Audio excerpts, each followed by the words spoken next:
मैं प्रिया राठौर और जैसा कि मैंने आपसे प्रॉमिस किया था कि हम ये जो टॉपिक्स हैं इनका एनिमेटेड वीडियो देखेंगे ताकि आपको अच्छे से विजुअलाइज हो जाए कि ये सब कुछ होता कैसा है, क्योंकि ड्रॉ करने में और थोड़ा सा एक के बाद एक स्टेप दिखाने में हमें जो ड्राइंग करते हैं तो इतना अच्छे से समझ नहीं आता जितना हमें मूविंग चीजों में समझ आता है। तो आज की हमारी है स्पेशल क्लास जो एनिमेशन क्लास है और इसमें हम इन 4 टॉपिक का यानी कि ट्रांसक्रिप्शन, ट्रांसलेशन, डीएनए रेप्लिकेशन और डीएनए पैकिंग का एनिमेटेड वीडियो देखेंगे और उसको समझेंगे। इनका एक्सप्लेनेशन हमने पहले देख चुके हैं क्लास में, तो उसको इतना डिटेल में नहीं देखेंगे। अभी सिर्फ आपको ये बताएंगे कि ये कैसे हो रहा है, ठीक है। पूरी डिटेल हम नहीं देखेंगे क्योंकि वो हम क्लास में थ्योरेटिकल वे में कर चुके हैं। चलो चलिए सबसे पहले हम देखते हैं डीएनए रेप्लिकेशन यानी कि डीएनए प्रतिकृतिकरण कि कैसे किया था हमने इसको, वही थ्योरी हम कर चुके हैं। अब इसको स्टेप वाइज हम एनिमेटेड देख लेते हैं। ये देखिए ये है हमारा डीएनए जिसमें आपको ये नाइट्रोजनिक बेस यानी न्यूक्लियोटाइड के बेस दिख रहे होंगे। इसकी कॉइलिंग खुल रही है, देखिए ये कॉइलिंग इसकी जो है वो खुल रही है। और आपको पता है यहाँ पे क्या होते हैं भाई, नाइट्रोजनिक बेस तैयार होते हैं, नाइट्रोजन चार्ज जो कोई भी हो सकते हैं, जैसे यहाँ पे सीजी है और एटी है, ऐसे बहुत सारे हैं। अब क्या होगा देखते हैं नेक्स्ट स्टेप। ये देखिए इसका ये 5 प्राइम डैश है और ये 3 प्राइम डैश है, इसका ये 5 प्राइम डैश है और ये 3 प्राइम है, उल्टा होता है ना, एंटी पैरेलल। ये देखिए ये हमारी आ गई है हेलिकल प्रोटीन, हेलिक्स प्रोटीन जो क्या कर रही है, देखिए यहाँ से ये डीएनए जा रहा है और दो इसके दोनों स्ट्रैंड जो है वो खुल रहे हैं, जिसको हम रेप्लिकेटिंग फोक कह रहे थे यानी कि द्विशाख कह रहे थे। याद है ना आपको, आप थ्योरी पढ़ के आएंगे पहले, उसके बाद देखेंगे तो अच्छे से समझ आएगा। ये हमारी वो हेलिक्स प्रोटीन है, ठीक है। चलिए ये दोनों फोक अलग हो गए। अब आगे की कहानी, इस पे टोको आइसोमरेज भी आता है। अब हमारा कौन आया है, ये प्राइमेज। हमने देखा था कि डीएनए रेप्लिकेशन में प्राइमेज आता है, ठीक है, जो कुछ न्यूक्लियोटाइड की श्रृंखला होती है जो डीएनए पॉलीमरेज है। डीएनए पॉलीमरेज को रेप्लिकेशन के लिए प्राइमर की जरूरत होती है, उसके बहुत नखरे थे, हमने ये बात कही थी। तो ये प्राइमर आया है, ये प्राइमर क्या करेगा, ये वो प्राइमेज है। देखिए ये न्यूक्लियोटाइड लेकर आ रहा है 2-4 अपने साथ और इसने क्या बना दिया, प्राइमर बना दिया, ताकि अब हमारा डीएनए पॉलीमरेज आ जाए। ये देखिए ये डीएनए पॉलीमरेज है जो आ चुका है, ये यहाँ पे लग गया। ये भी अब क्या करेगा, रेप्लिकेशन स्टार्ट करेगा। कौन से, एक स्ट्रैंड पे कर रहा है, दूसरा वाला नीचे है। 5 प्राइम से शुरू होता है, ये भी हम बोल चुके हैं। 5 प्राइम से 3 प्राइम की तरफ जाएगा, न्यूक्लियोटाइड आते जाएंगे और ये जुड़ता जाएगा, ठीक है। इसी तरह से ये प्रोसेस चलेगा। हमने कहा था कि जो यहाँ से 5 प्राइम से 3 प्राइम तक एक स्ट्रैंड में डीएनए जो है वो कंटिन्यूअसली बनता है, ठीक है। उसको ही हम क्या बोल रहे थे, लीडिंग स्ट्रैंड कह रहे थे या सतत शाखा बोल रहे थे। ये वो सतत शाखा, इसमें कोई भी गैप नहीं है। यहाँ से शुरू हुआ प्राइमर से और देखिए डीएनए जो एक हमारा स्ट्रैंड था उससे दूसरा डीएनए बन रहा है, इसको लीडिंग स्ट्रैंड कह रहे हैं। ये देखिए बनता जा रहा है, आगे जाता जा रहा है। अब बात करते हैं दूसरे वाले स्ट्रैंड की जो उसके सामने वाला था, इसको हम क्या बोल रहे थे, लेगिंग स्ट्रैंड बोल रहे थे। क्यों, क्योंकि इसमें जो प्राइमर है वो टुकड़ों टुकड़ों में डीएनए बनाएगा, एक साथ नहीं बना रहा इसके जैसा, इसीलिए हम इसको लेगिंग स्ट्रैंड या असतत स्ट्रैंड कह रहे थे। ये देखिए ये प्राइमर यहाँ पे देखिए शुरू यहाँ से भी होगा और आप देखिए उसमें उधर से इधर शुरू हुआ था, इसमें इधर से उधर जाएगा, अपोजिट डायरेक्शन में चलते हैं दोनों, ये भी हम बात कर चुके हैं। ये देखिए इसमें टुकड़े हैं, गैप दिख रहा है आपको यहाँ पे, इन्हीं गैप्स, इन टुकड़ों को हम क्या बोल रहे थे, ओकाजाकी सेगमेंट्स बोल रहे थे, है ना। ये टुकड़े थे, बीच में गैप रहेगा, एक एक दो न्यूक्लियोटाइड को खा जाएगा। ये देखिए ये प्राइमर आया, इधर से शुरू हो रहा है, उसमें अगर हमने देखा तो वहां पे ऊपर वाले स्ट्रैंड में यहाँ से इधर आ रहे थे 5 प्राइम से 3 प्राइम, इसका 5 प्राइम इधर है तो ये ऐसे जाएगा, ठीक है, दोनों अपोजिट डायरेक्शन में जाते हैं। प्राइमर आया, प्राइमर ऐड हो चुका है यहाँ पे, अब डीएनए पॉलीमरेज आएगा। ये डीएनए पॉलीमरेज न्यूक्लियोटाइड बेस को लेकर आ रहा है, उसी को हम डीएनए बेस कहते हैं। ये देखिए यहाँ जोड़ दिया, पहले उतना जोड़ा था, अब इतना जोड़ा, अब देखिए बीच में जगह छोड़ देगा। अब देखिए यहाँ चालू हो गया, बीच में स्पेस छोड़ दिया, वहां पे ऐसे नहीं हो रहा था। ऊपर वाले में हमने क्या देखा था, सीधा सीधा जा रहा था बिल्कुल, है ना, कहीं भी नहीं रुक रहा था। इसने पहले वहां जोड़ा, फिर बीच में जगह छोड़ दी, फिर यहाँ जोड़ा। समझ में आया आपको, देखिए ऊपर वाले स्ट्रैंड को देखिए, ये देखिए ऊपर वाले में कंटिन्यूअसली एक के बाद क्या आ रहे थे, लाइन से बन रहा था, इसलिए हम इसको लीडिंग स्ट्रैंड बोल रहे थे। कहीं भी नहीं छूट रहा बीच में और डायरेक्टली दिशा में चलता रहा है। लेकिन लेगिंग स्ट्रैंड में देखेंगे अगर आप, तो ये इसने यहाँ जोड़ा, बीच में छोड़ दिया, ये देखो ये बीच में छोड़ दिया और इसकी वजह से इसमें क्या रह जाते हैं, गैप। अब क्या आएगा, ये देखिए इसने बीच में छोड़ दिया, यहाँ से ऐड करना शुरू हो गया, फिर इतना प्राइमर लेके आ गया, अब डीएनए पॉलीमरेज आएगा।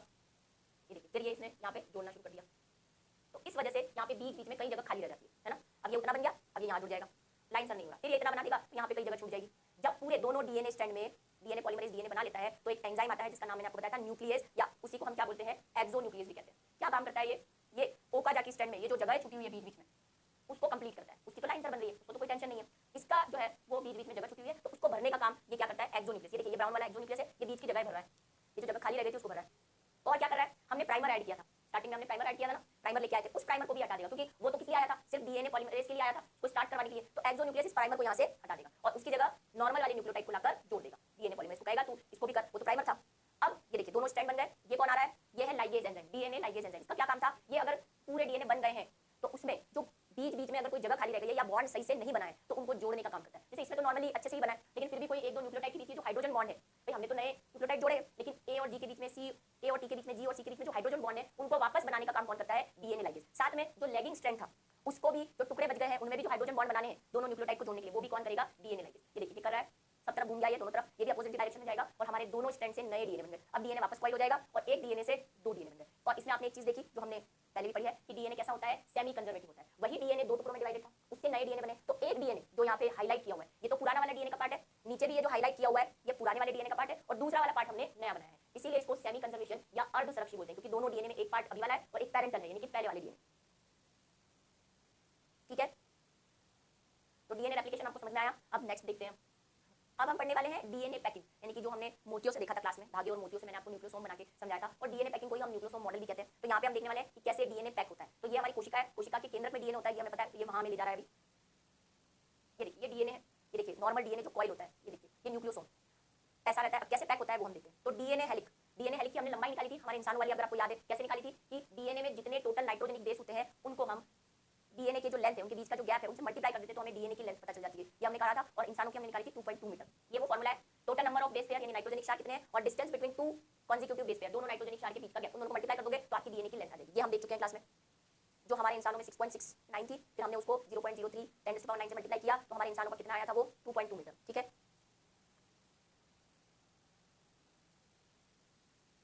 अब हम जा रहे हैं न्यूक्लियस में। न्यूक्लियस की जो साइज होती है वो 0 से 10⁻⁻⁶ होती है। ठीक है, और कहाँ कहाँ माइटोकॉन्ड्रिया में होता है, प्रोकैरियोटिक की आपको पता है डीएनए बिल्कुल खुला रहता है, लेकिन यूकैरियोट में डीएनए कहाँ होता है, केंद्र के अंदर होता है। चलिए अब आ जाते हैं हम हमारे, ये देखिए ये दिख रहा है आपको, ये क्या है, ये वो हिस्टोन प्रोटीन है, जो 8 हिस्टोन प्रोटीन, कौन कौन सी, H2A, H2B, H3 और H4, चारों मिलकर 8 का एक क्लस्टर बनाती है जिसको हम ऑक्टामर कहते हैं। और ये वो ऑक्टामर है जिसके चारों तरफ डीएनए लिपटा हुआ है। ऐसे बहुत सारे ऑक्टामर होंगे और इसी यूनिट को, कौन सी यूनिट को, ऑक्टामर प्लस इसका लपेटा हुआ डीएनए, उसी को हम कौन सी यूनिट कह रहे हैं, न्यूक्लियोसोम कह रहे हैं। ये देखिए ये पॉजिटिव, मैंने बताया था हिस्टोन प्रोटीन कैसी होती है, पॉजिटिव चार्ज होती है, और डीएनए कैसा होता है, नेगेटिव चार्ज होता है, इसीलिए ये आपस में बनते हैं, पॉजिटिव और नेगेटिव एक दूसरे को अट्रैक्ट करते हैं। तो ये वो हिस्टोन प्रोटीन है। ये आपको इतना डिटेल में नहीं जाना है, ये हिस्टोन प्रोटीन का भी क्या दे रखा है, थोड़ा सा हाई लेवल दे रखा है, पर आपके इसमें इतना है नहीं। हम हमारे देखिए हिस्टोन प्रोटीन आ रही है और ये ऑक्टामर बना दिया, हो गई। इसमें कौन कौन सी रहेगी भाई, H2 H2B, ये ऑक्टामर बना दिया, 8 हिस्टोन प्रोटीन। अब इसके ऊपर देखिए डीएनए कॉइल हो रहा है, डीएनए कॉइल हो गया, डीएनए के 1 सही 3/4 पार्ट डीएनए का कॉइल होता है एक न्यूक्लियोसोम में, सिर्फ एक साइकिल नहीं होता। तो ये डीएनए कॉइल हो गया। अब ये खुल जाएगा तो इसको बांधने के लिए हमारे पास एक और प्रोटीन आती है जिसको हम H1 प्रोटीन कहते हैं। ये H1 प्रोटीन यहाँ पे कनेक्ट हो गई, ये देखिए ये H1 प्रोटीन, ऐसा ही हमने मोतियों से देखा था, मैंने आपको क्लास के अंदर बताया था, मोतियों से करके देखा था हमने स्टोन प्रोटीन को पैक करके। ठीक है, चलिए अब ये है अंदर डीएनए, ये जो धागा जिसको हमने धागे से किया था यहाँ पे ट्यूब बताइए, एक्चुअली ये क्या है, ये डीएनए है। अब ये सारे न्यूक्लियोसोम, इस एक यूनिट को क्या कह रहे हैं हम, न्यूक्लियोसोम कह रहे हैं।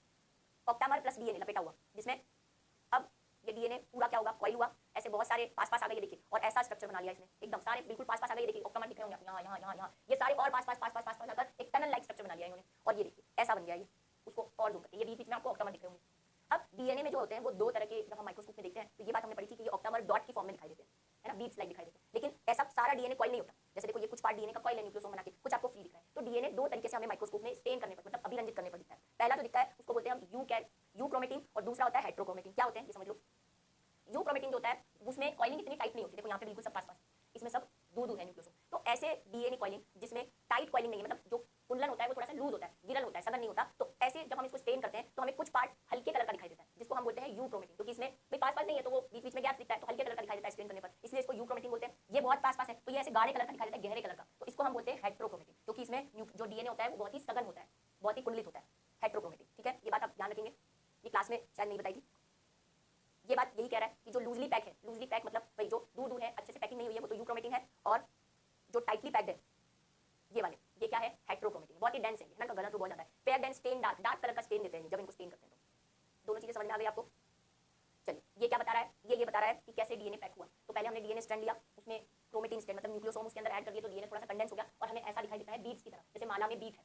ठीक है, उसके बाद वो और कंडेंस हो जाता है, और कंडेंस हो जाता है, और फिर क्या बनाता है, क्रोमोसोम बनाता है। लेकिन नॉर्मली नहीं बनाता, तब जब सेल डिवीजन होता है, यानी कि जो इंटरफेस और प्रोफेस, प्रोफेस का मतलब पूर्वावस्था आती है, जब सेल विभाजित होती है, तब ये डीएनए जो है वो क्रोमेटिन से क्या बना लेता है, क्रोमोसोम बना लेता है। ये देखिए, ये देखिए, ये क्रोमोसोम बन गया विभाजन के समय, और कहाँ रहेंगे, ये यूकैरियोट के केंद्र में। नॉर्मल क्रोमेटिन की फॉर्म में रहता है डीएनए, लेकिन जब विभाजन आता है तो वो क्रोमोसोम या गुणसूत्र बना लेता है। तो डीएनए पैकिंग आपको समझ में आई कि कैसे डीएनए पैक हुआ, वही जैसे कि मैंने आपको वहाँ पे क्लास में प्रैक्टिकल से समझा दिया था, पर अभी और अच्छी तरह से विजुअलाइज हो। नेक्स्ट टॉपिक जो हमारा है उसको देख लेते हैं। नेक्स्ट है ट्रांसक्रिप्शन और ट्रांसलेशन। अच्छा, ये जो ट्रांसक्रिप्शन और ट्रांसलेशन हम बोलते आ रहे हैं, ये एक्चुअली में क्या है, प्रोटीन सिंथेसिस है। अगर क्वेश्चन ऐसा आता है प्रोटीन सिंथेसिस बताओ, तो आपको ट्रांसक्रिप्शन यानी अनुलेखन और अनुवादन दोनों बताना पड़ेगा, पर उसको थोड़ा सा शॉर्ट करके बताएंगे। ये हमारा डीएनए टू प्रोटीन, कैसे हम डीएनए से प्रोटीन बना रहे हैं, यानी कि ट्रांसक्रिप्शन और ट्रांसलेशन करें। ये सेल है, सेल के अंदर क्या होगा, न्यूक्लियस होगा, ये रहा न्यूक्लियस, और ये बाकी सारे ऑर्गेनल्स सेल के, उसके अंदर हम और डीप जा रहे हैं तो हमें मिला क्रोमोसोम, जो कि हम पढ़ चुके हैं कि जब सेल डिवीजन होता है तब क्रोमोसोम रहते हैं, वरना क्रोमेटिन की फॉर्म में रहते हैं। तो ये हमारा क्रोमोसोम है। ये देखिए, इससे डीएनए जो हम पैकिंग देख कर आए हुए हैं कि डीएनए जो है वो हिस्टोन प्रोटीन दिख रही है आपको, इसकी कॉइलिंग खुली और ये नॉर्मल डीएनए बन गया। ठीक है, इसी से हमें क्या करना है, ट्रांसक्रिप्शन और ट्रांसलेशन करना है। ये है आरएनए पॉलीमरेज, डीएनए अलग हो गया, कौन सा एंजाइम आएगा, आरएनए पॉलीमरेज। आरएनए पॉलीमरेज और ट्रांसक्रिप्शन यानी अनुलेखन में हमने पढ़ा था कि डीएनए का केवल एक स्ट्रैंड ही अनुलेखन में काम में आता है, और एंजाइम कौन सा होता है, आरएनए पॉलीमरेज, जो कि मैंने कहा था थर्ड वाला होता है। ठीक है, क्योंकि हम एमआरएनए बनाएंगे, लेकिन यहाँ पे नहीं लिखा हुआ है, आप उसको याद कर सकते हैं। ठीक है, चलिए ये देखिए, ये कॉइलिंग खुल गई, ये दो भाग हो गए। अब दोनों पे नहीं करना है हमें सिर्फ एक पर करना है। ठीक है, उस वाले को हमने छोड़ दिया। ये इस तरह से क्या हो रहा है,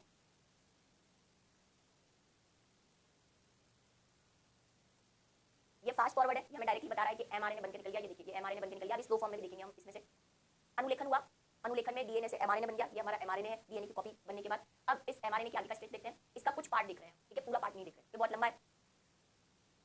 ये एमआरएनए न्यूक्लियस से बाहर निकल रहा है, हमने कहा ना एमआरएनए कहाँ बनता है, केंद्रक में बनता है, लेकिन उससे वो निकल के कहाँ आएगा, कोशिका द्रव्य में आएगा। तो ये जो अभी आपने देखा, ये देखिए ये एमआरएनए निकल के न्यूक्लियस के जो पोर्स हैं, जो छिद्र है, केंद्रक के जो केंद्र छिद्र है उसमें से बाहर निकल, न्यूक्लियर पोर जिसको कहते हैं। अब क्या हुआ, राइबोसोम की दोनों यूनिट आकर इस पर जुड़ गई, पहले छोटी वाली जुड़ती है फिर बड़ी वाली जुड़ती है। तो ये पहले से देखो नीचे से आई फिर ऊपर से ये निकला एमआरएनए। क्या होगा, सबसे पहले इसकी एयूजी साइट यानी मिथायोनिन पर राइबोसोम की छोटी और बड़ी यूनिट आकर जुड़ जाएगी, ठीक है। ये मैसेंजर आरएनए यानी एमआरएनए, ये टीआरएनए आ रहा है, देखिए ये टीआरएनए ने देखा कि यहाँ पे मिथायोनिन है, सबसे पहला एसिड किसको लेकर आ रहा है, वहां से कोशिका द्रव्य में से ढूंढ के अमीनो एसिड को लेकर आ रहा है। मैंने आपसे कहा था ना टीआरएनए क्या करता है, कोशिका द्रव्य में पहले देखता है एमआरएनए पे कोड कौन सा है, पहला फर्स्ट वही होता है मिथायोनिन होता है, एयूजी वो कोशिका द्रव्य में से तैरता है, वहां से अमीनो एसिड को यहाँ पे चिपका के ले आता है इसकी ग्राही सतह पे, तो ये चिपका कर ले आया है ये टीआरएनए। ये टीआरएनए यहाँ पर आकर अटैच हो गया है, ठीक है। देखिए अभी फास्ट फॉरवर्ड चलाइए, देखिए कैसे टीआरएनए आता जा रहा है, दूसरा टीआरएनए आता जा रहा है, एक आ रहा है दूसरा आ रहा है, एक आ रहा है दूसरा आ रहा है, और ऊपर पॉलीपेप्टाइड श्रृंखला बनती जा रही है, एक के बाद अमीनो एसिड्स जुड़ते जा रहे हैं। अभी हम इसको स्लो मोशन में देखिए, ये देखिए पॉलीपेप्टाइड की चेन बन रही है, ये देखिए ये प्रोटीन बना, इसका बाद में मॉडिफिकेशन होगा, ये देखिए मॉडिफाइड हो रही है और इसने क्या बना दिया, प्रोटीन बना। लेकिन प्रोटीन बनने का प्रोसेस हमें नहीं पढ़ना अभी, हमें ट्रांसक्रिप्शन और ट्रांसलेशन देखना है।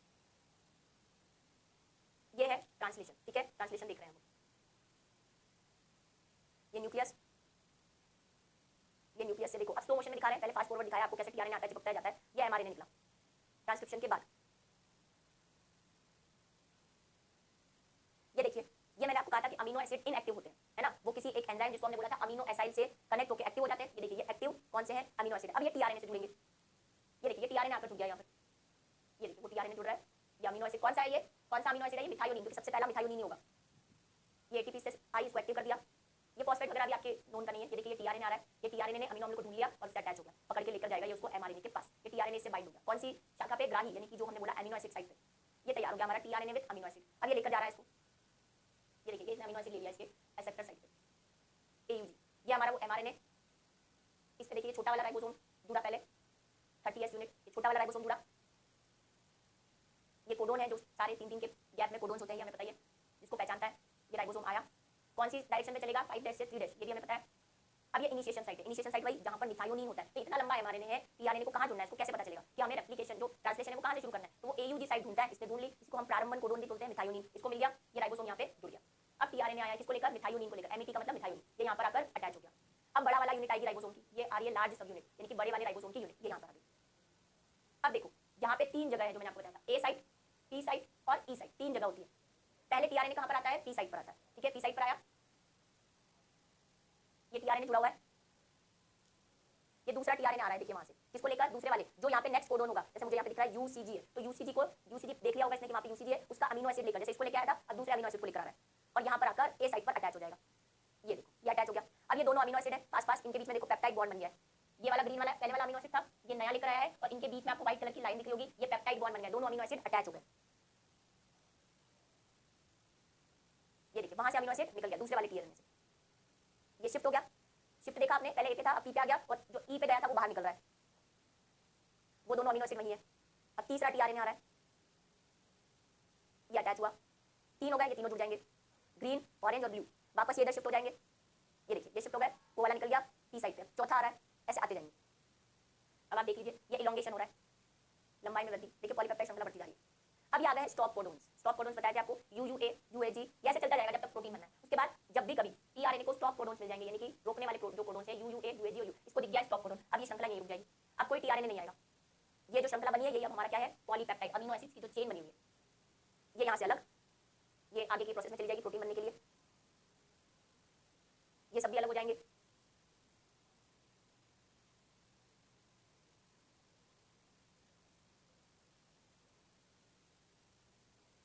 अब ये एक जल्दबाजी में देख लीजिए, बीच में मैं बोल रही थी, ठीक है।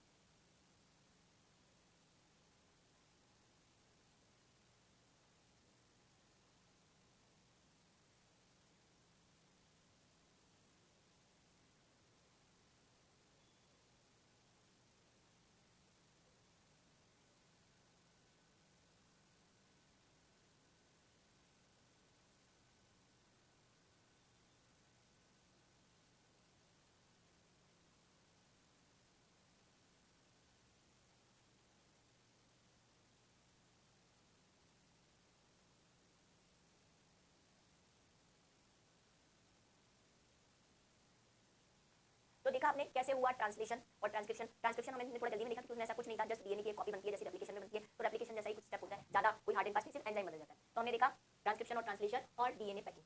तो इसी के साथ आज की हमारी जो एनिमेटेड क्लास होती है वो यहाँ पे खत्म होती है। आई होप आपको एनिमेशन से काफी कुछ याद रखने में और समझने में आसानी हुई होगी। तो मिलेंगे फिर कुछ ऐसी अच्छे वीडियोस या कुछ प्रैक्टिकल तो चल ही रहे हमारे, और कुछ नया आपको दिखाएंगे, इसके लिए इंतजार कीजिए अगले सेक्शन।